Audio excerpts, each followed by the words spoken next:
Dawn rises over the steaming jungles of New Guinea. The sky glows orange against the jagged ridges of the Owen Stanley Range. Below, the air trembles with the drone of engines.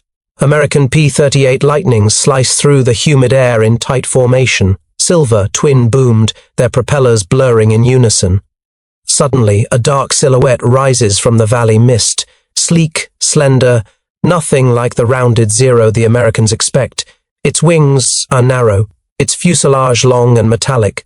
A liquid-cooled engine screams as it climbs straight into the sun. For the first time, Allied pilots face a Japanese fighter that looks and sounds European.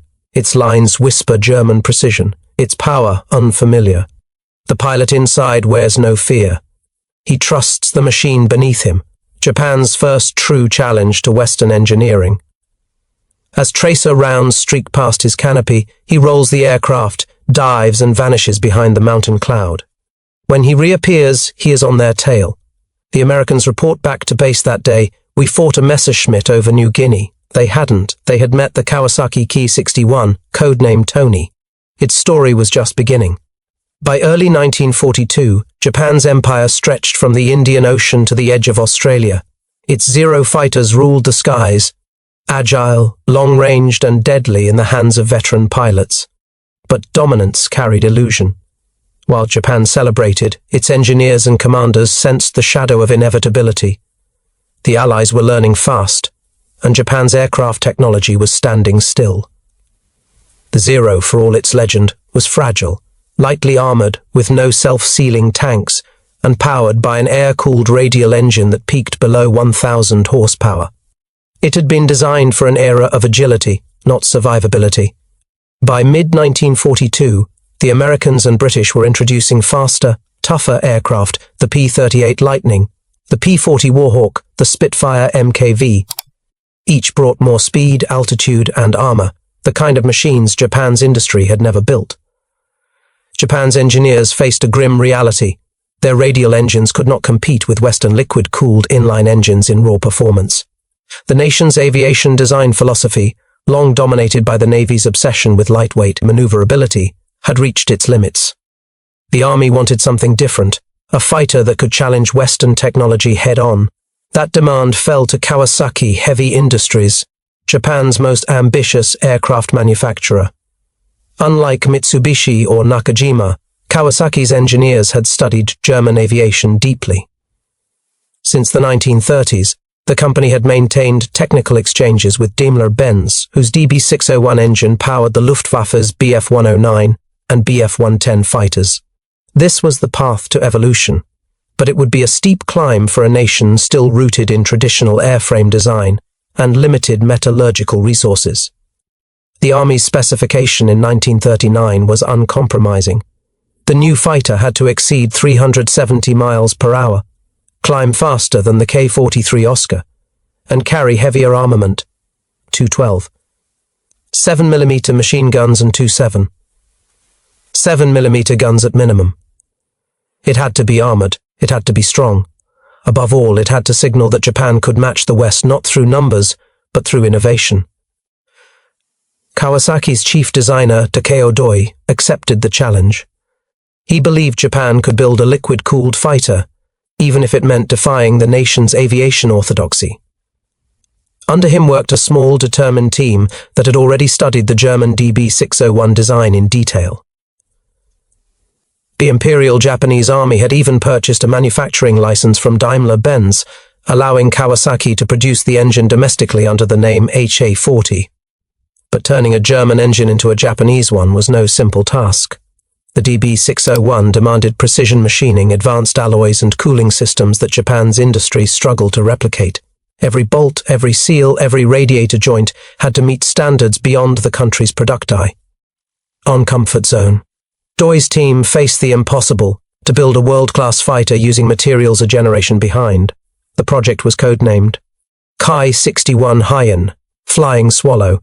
It would be Japan's only mass-produced inline engine fighter of the war. As the Pacific erupted in flames, Kawasaki's engineers worked in secrecy at their Gifu factory, drawing blueprints under blackout conditions, refining prototypes in narrow hangars surrounded by the mountains of Honshu. They were building something no Japanese pilot had ever seen, an aircraft with the aerodynamic sleekness of a European machine, yet born of Japanese determination. The first metal sheets were shaped in mid-1940. Wind tunnel models followed. By late 1941, the first prototype stood ready, long, graceful, metallic, the kind of aircraft that didn't fit Japan's profile. And just as the Empire struck Pearl Harbor, Doi's creation prepared to take flight. The world's attention turned to Hawaii, Malaya, and the Philippines. But far from those burning skies, Japan's engineers were preparing a quiet revolution, an aircraft that would fly faster, higher and deadlier than any they had built before, and when it finally left the ground, the sound it made was nothing like the old throaty roar of a radial engine. It was sharper, mechanical, European. A new chapter in Japan's air war was beginning. On December 27, 1941, mere weeks after Japan's strike on Pearl Harbor, the first Kawasaki Ki-61 prototype took to the air over Kagamigahara airfield. Test pilot Shinichi Koyama eased the throttle forward, and the aircraft lifted smoothly from the runway. The inline Ha-40 engine, its liquid cooling system humming beneath the sleek cowling, delivered a sound that startled even seasoned observers. It was not the deep throb of a Sakai radial, nor the high whine of a Nakajima engine. It was sharper, refined, distinctly foreign. In that moment, Japan's aviation future seemed to pivot. For the first time, the Imperial Japanese Army Air Force possessed a machine that could stand shoulder to shoulder with Europe's best. The Ki-61's slender fuselage, narrow nose and fully retractable landing gear gave it the profile of a Messerschmitt Bf-109. Its speed reached 348 miles per hour in early tests, already close to Allied fighters in production. The Army's evaluators, surprised by its resemblance to German aircraft, sent their reports to Tokyo with a note of restrained optimism. Yet progress came at a price. Japan lacked the metallurgical precision to mass-produce the HA-40 engine reliably. It required exact tolerances in bearings, seals, and crankshafts, tolerances that factories accustomed to simpler radial engines could not achieve consistently. Even the cooling system, delicate and complex, proved prone to leakage in field conditions. But despite the mechanical headaches, the design team pressed on. Kawasaki's engineers refined the airframe through 13 prototypes between late 1941 and early 1942.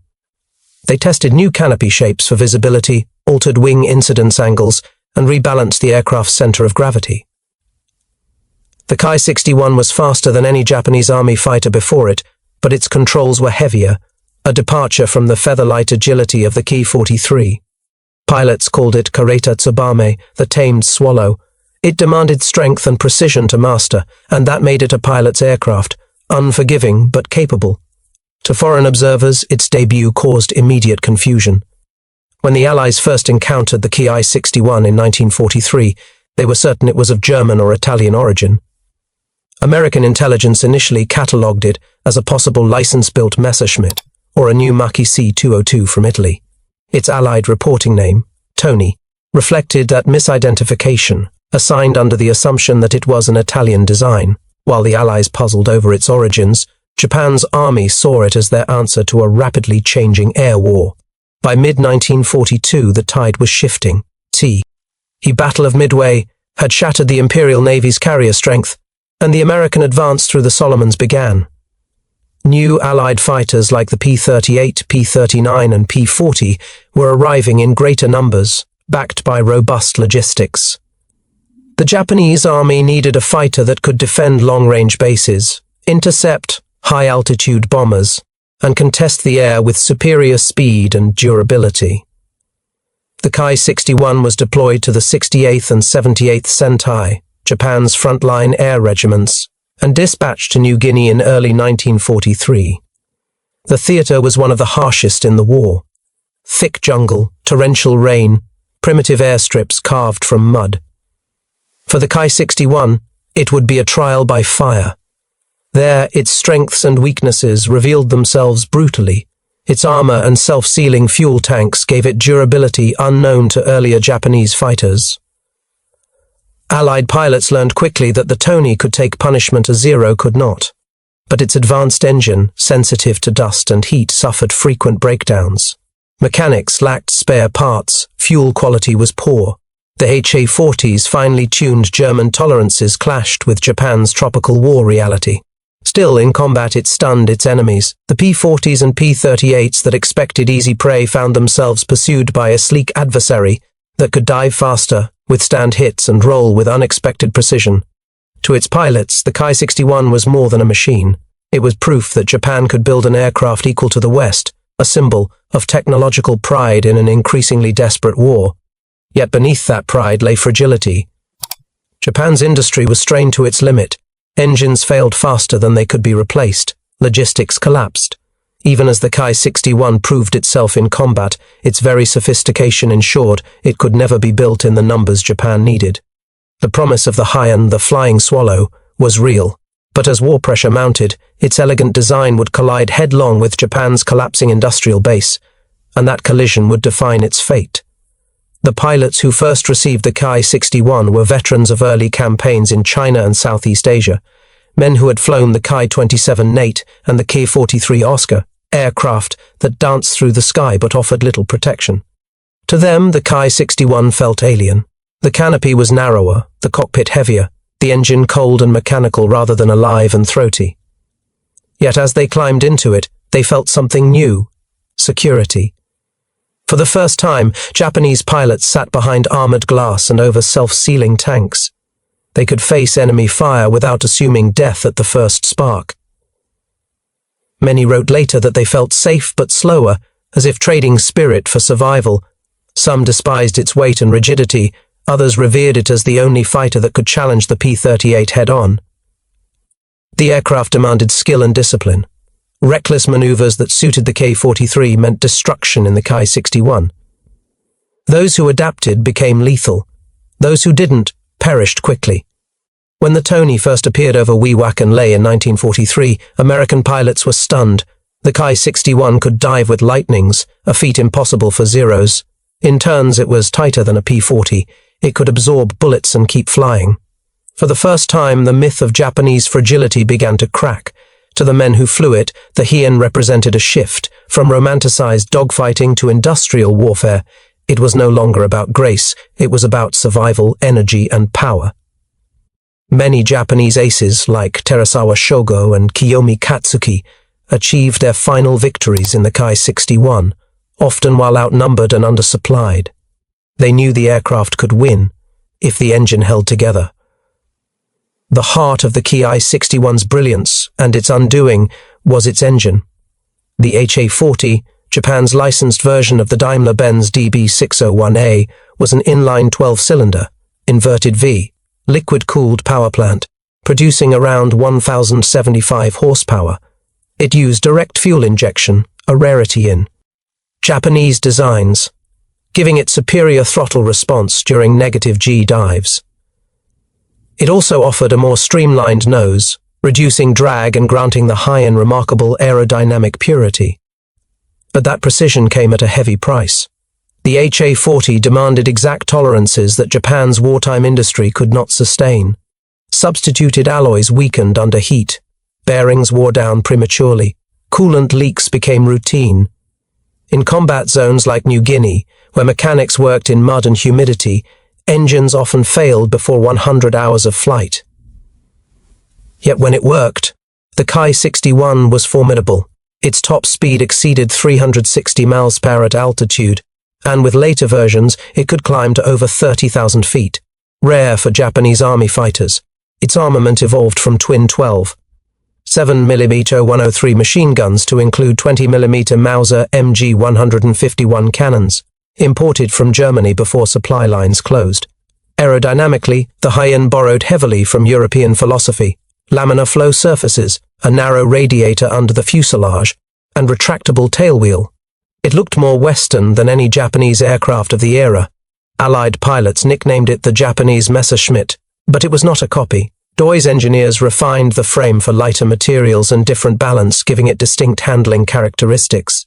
Still, technology was only as strong as its foundation. Japan's factories could not match the precision of Augsburg or Regensburg. The Hien's promise was built on an industrial ideal Japan did not yet possess.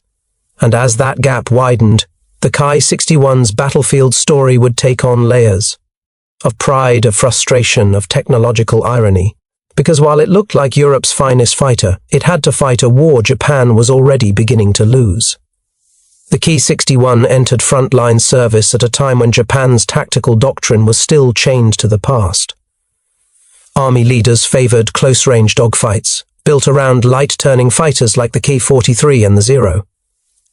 But the Hien required a new approach, energy fighting, climbing, diving, using altitude and speed instead of turn radius. Pilots trained on older aircraft struggled to adapt.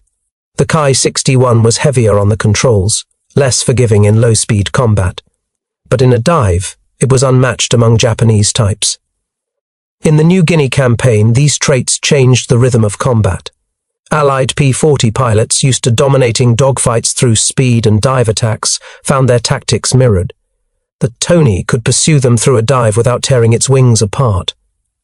Its armament, particularly in the Ki-61 Ikai models, could rip through bombers or strike fighters with accuracy at long range, but it suffered in climb rate and acceleration below 10,000 feet, making it vulnerable if caught unprepared.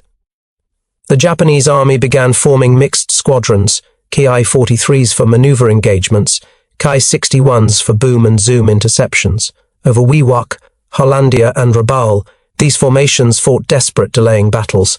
Despite engine failures and supply shortages, skilled pilots learned to exploit the Hien's strengths, hitting bombers from above, disengaging before escorts arrived.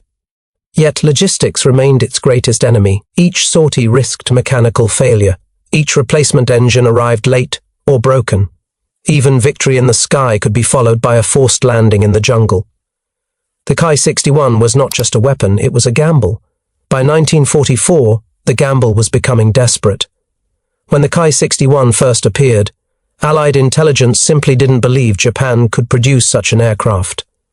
Reports from New Guinea described a new enemy fighter, similar to a Messerschmitt 109. Photographs sent to intelligence officers were initially filed under Italian aircraft in Japanese service, hence the code name Tony, following Allied naming conventions that assigned male names to Japanese Army fighters. American pilots quickly learned to respect it. They described it as fast, hard to kill, and uncharacteristically modern. Unlike the Zero, it could take damage and return to base.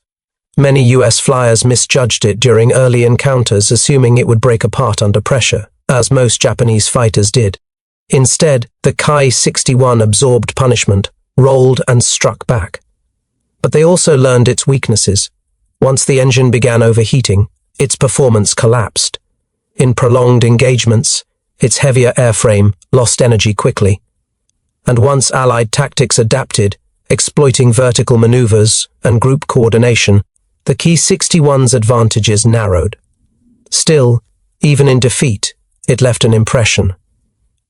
US Technical Air Intelligence later wrote that the Ki-61 represented a significant leap in Japanese engineering philosophy, proof that Japan could design fighters with European performance standards. The Ki-61 carried symbolism far beyond its metal and mechanics. It was Japan's declaration of equality, a machine meant to erase the Western perception that Japanese engineering was derivative or obsolete. For its designers, it was a statement of pride. For its pilots, a fragile promise of parity. But it also embodied Japan's industrial overreach. The nation's aviation infrastructure was stretched thin, raw materials scarce, manufacturing inconsistent, transport crippled by Allied bombing. The very traits that made the Ki-61 advanced also made it impractical. Pilots wrote of watching perfectly good aircraft grounded for lack of spare radiators or engine blocks. Maintenance crews cannibalized one plane to keep another flying. As the war turned, the Hien became a symbol of the contradiction within Japan's military. Innovation built on collapsing foundations. It was the fighter that proved Japan could compete, but not sustain. Its sleek, European shape cut through Pacific skies as an illusion of modernity, even as the empire beneath it crumbled. And soon that illusion would shatter, when the full fury of Allied air power arrived over Japan's skies. By mid-1943, the New Guinea front had become a graveyard for Japanese air power. The once proud Sentai squadrons, 68th, 78th, 68th Independent Shutai, fought from airstrips carved into jungle mud, with dwindling supplies and engines choking on tropical heat. The Ki-61 Hien, though formidable in design, was an aircraft out of place. Born for precision hangars and clean runways, now trapped in a war of attrition and rot. Each sortie was a roll of dice. Pilots took off, never knowing whether their HE-40 engines would seize before reaching combat altitude. Mechanics worked through monsoon nights, patching cooling lines with improvised rubber seals, draining radiators by candlelight. The German-designed heart of the Ki-61 could not survive the jungle, yet when it ran, it made the difference between slaughter and survival. The Battle of Wewak in August 1943 became the Ki-61's proving ground and its crucible. American air raids pounded the base daily. Bomb craters filled with rainwater. Aircraft were buried in mud up to their wheel wells. The 68th Sentai lost nearly half its aircraft to ground attacks before ever engaging the enemy. Those that could still fly scrambled to meet swarms of P-38 Lightnings and B-25 bombers roaring in from the sea. For the first time, the Hien fought its western counterpart, the P-38. The American twin-boomed fighter, with its turbo-supercharged Allison engines, dominated at altitude. But at medium levels, the Ki-61 could match its turns and outroll it in short engagements. Japanese ace Captain Teruhiko Kobayashi used the Ki-61's strength to strike in slashing attacks, firing at close range with his 20mm Mauser cannons, then diving through cloud cover before the Lightnings regrouped. In those brief duels, the illusion of parity returned. Reports from Allied pilots described sleek silver enemy aircraft that would vanish into the sun after each engagement. US formations began assigning pairs of Lightnings to cover their 6 o'clock, a tactic usually reserved for elite opponents. For a few months, the Ki-61 carved respect from the sky, but the cost was brutal. The maintenance backlog grew catastrophic. Every damaged aircraft became a source of spare parts. Every crash stripped another unit of its lifeline. The HE-40's high-precision fuel injection pumps were especially fragile. Once damaged, they could not be replaced. Many Sentai converted Ki-61s into static gun platforms on the ground, using their 20mm cannons for anti-air defense. By early 1944, attrition had hollowed out the squadrons. The aircraft that had symbolized Japan's industrial modernity was now being dismantled piece by piece to keep a handful of machines flying. When the surviving units were withdrawn to the Philippines, the airmen carried a sense of both pride and bitterness. They had flown a machine that could challenge the Americans, but it had asked too much of them, and of the country that built it. Yet the story did not end in the jungle. Back in Japan, engineers at Kawasaki's Akashi plant were still refining the design, unaware that soon Allied bombers would bring the war to their doorstep, and the Hien would be called upon again, this time not in the steaming tropics, but in the defense of Japan itself. By mid-1944, the war had come home. The B-29 Superfortress, a machine of unprecedented range and altitude, began bombing Japan from the Marianas, Tokyo, Nagoya, Osaka, all within reach. The Imperial Army scrambled to field interceptors capable of reaching 30,000 feet, fast enough to strike bombers before they reached their targets.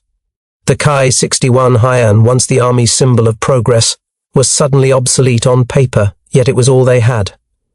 Kawasaki rushed to modify it. The result was the Ki-61 Kai, fitted with the more powerful HA-140 engine, capable of 1,500 horsepower. It offered improved climb and range, and its refined airframe made it one of the fastest Japanese fighters ever built, at least in theory. In practice, production chaos consumed the design. The HA-140, already delicate, became a nightmare of inconsistencies. Cooling lines ruptured, pistons seized, less than half the engines produced ever passed testing. Then disaster struck. In January 1945, Allied bombers destroyed the Akashi engine plant, Japan's only source of He-40 and He-140 engines. Hundreds of completed Ki-61 airframes sat grounded, silent, without power plants. The nation's last modern fighter had been crippled not by combat, but by logistics and bombardment. Desperation forced ingenuity. Engineers at Kawasaki, under extreme duress, began fitting the empty Ki-61 airframes with available HA-112-2 radial engines, the same power plant used in the Ki-100, the modification required, cutting away the sleek nose and redesigning the cowling, producing a shorter, rounder profile. To everyone's surprise, the result was a success. The new hybrid aircraft, designated Ki-100, flew for the first time in February 1945. It lacked the aerodynamic elegance of the Hien, but its reliability transformed Japan's remaining air defense units. The radial engine was robust, easier to maintain, and more tolerant of low-octane fuel. In combat, it matched or exceeded the Ki-61's agility while eliminating its fatal weakness: the liquid-cooled engine. By spring 1945, as American bombers darkened Japan's skies daily, the Ki-61 and Ki-100 flew side by side in the final defense of the homeland. Pilots of the 244th Sentai, led by Captain Kobayashi, took off from Shofu Airfield to intercept B-29 formations above Tokyo. They climbed until the world turned blue and thin, where vapor trailed from wings and the air froze inside cockpits. Against the gleaming armadas of bombers and P-51 escorts, the Japanese fighters were hopelessly outnumbered. Yet they rose anyway. Eyewitness accounts describe formations of Ki-61s and Ki-100s darting through columns of fire, making head-on passes at bombers that seemed to fill the sky. Kobayashi himself was credited with shooting. G-down several B-29s in March and April 1945, often returning with his aircraft riddled with holes. The Hien, in these final months, became a weapon of defiance, battered, outdated, but still striking back. Its pilots no longer believed in victory. They fought for dignity, for survival, for the remnants of their homeland. Many never returned. Those who did found their airfields reduced to ash. The Hien's slender frame lay scattered across burned tarmac, its once proud German heart melted into silence. By August, the war was over. In the ruins of Japan, a handful of Ki-61s remained airworthy. Most were scrapped. A few were shipped to the United States for testing. To American engineers, they were a curiosity, a Japanese fighter that looked and flew like something from Europe, an aircraft that revealed both the ambition and the exhaustion of its creators. The Hien had reached its peak in defeat, but its influence would outlast the war, in technology, in philosophy, in the painful lessons of progress pursued too late. When the war ended in August 1945, the Ki-61's story seemed to close abruptly. The sleek fighters that once symbolized Japan's leap into modernity now sat in silence on shattered airfields. Wings broken, engines stripped, paint blistered by fire. Around the Gifu and Akashi plants, hundreds of incomplete airframes lay in neat rows, never to be finished. The same precision machinery that had built the Hien now lay buried under twisted steel and ash. For Japan's engineers, it was a moment of reckoning.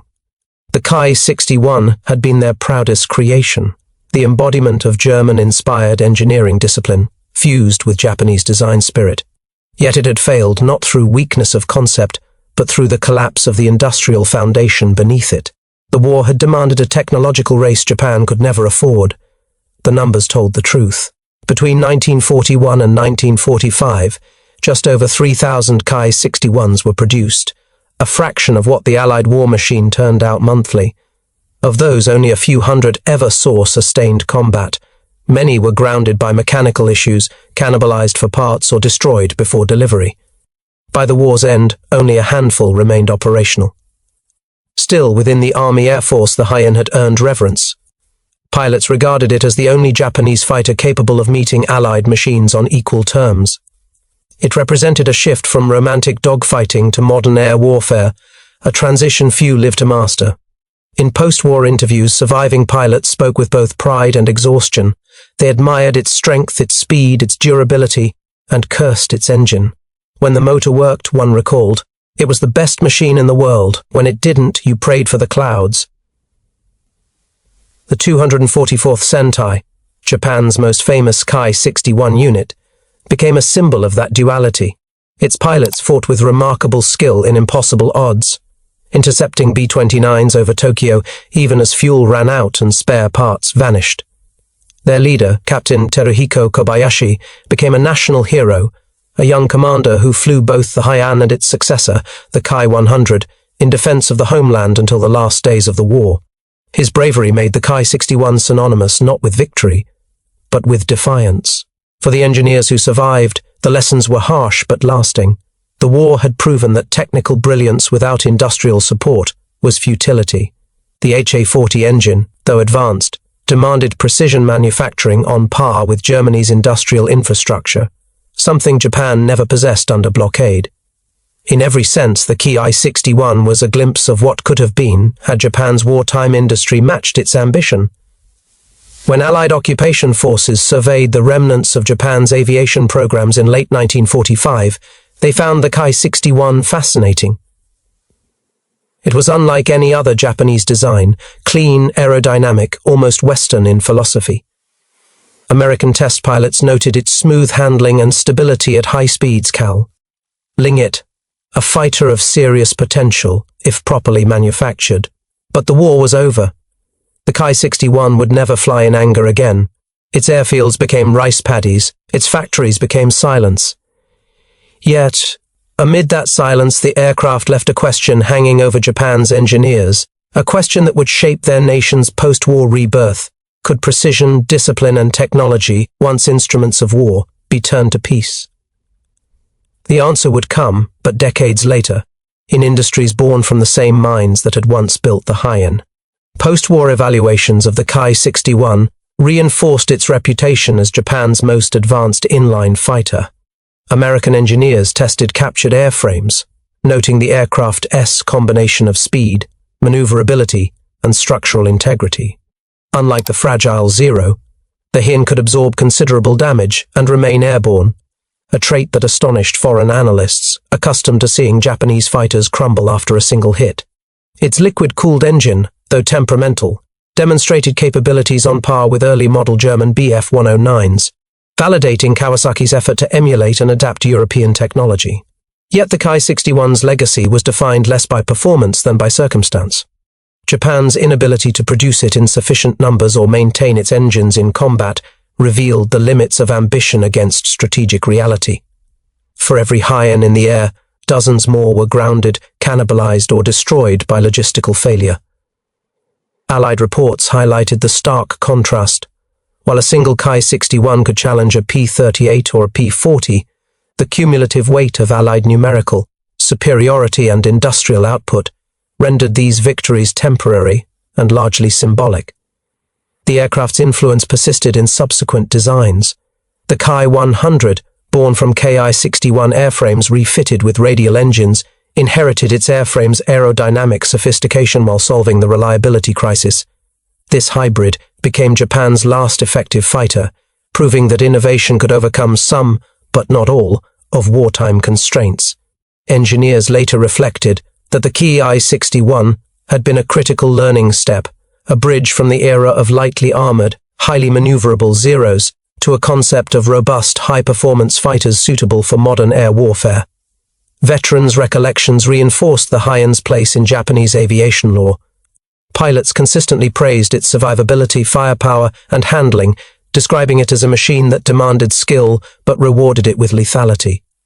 Post-war memoirs underscored the psychological impact. Flying the Ki-61 gave pilots a sense of agency, previously unknown, instilling confidence that they could engage modern Allied aircraft on more equal terms.